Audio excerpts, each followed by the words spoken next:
Good afternoon, and thank you for joining us for the news at noon. I'm Mark Hall. The cherry blossoms are finally in peak bloom. The excitement continues with many activities across the district. And DC News Now's Randy Bass is live at the Tidal Basin. Randy, what do they look like right now?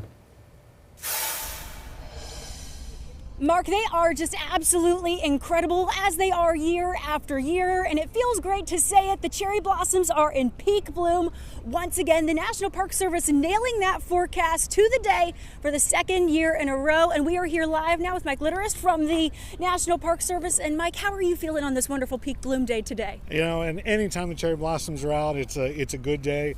Lots of people around, everybody's in a good mood, and yeah, spring has arrived. And we talked a little bit on the phone earlier today. You said, those tree experts, the arborists were out taking a look at things. Walk us through that process. How do we declare peak bloom officially on a day like today? So peak bloom is defined as when 70% of the Yoshino variety of trees, those are the ones with the white petals that everybody knows, when 70% of those trees are in blossom, we say it's peak bloom. So we have a sampling of 250 or so trees that we check every morning, check every evening, count how many of them have gotten there. We were only about 40% yesterday morning. We had that nice warm sun yesterday afternoon. Overnight temps didn't get too low, and here we are.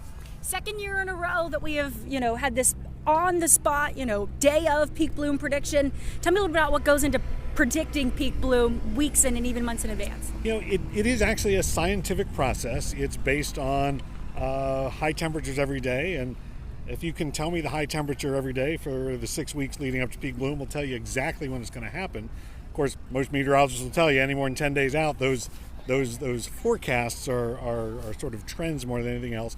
But we look at historic data, what happened previous years under previous circumstances, similar circumstances. We look at the near and the long-term forecasts, and we look at the trees themselves. How far along are they? Is there any indicator trees? Are there other varieties that come out earlier that tell us when the Yoshinos may come out?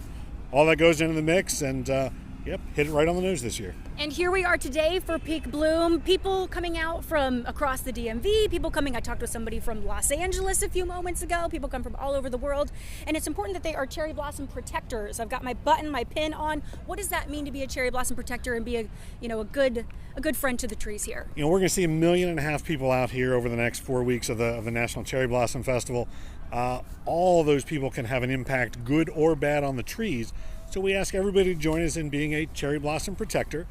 Take the pledge. Don't break off the branches. Leave the blossoms alone. Certainly don't climb the trees. A lot of them are older and more fragile than they look.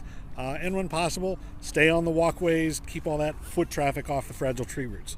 Wonderful. All right, Mike Litterist with the National Park Service, thank you so much. We appreciate you as always. We're going to send things back to you all inside. Happy peak bloom.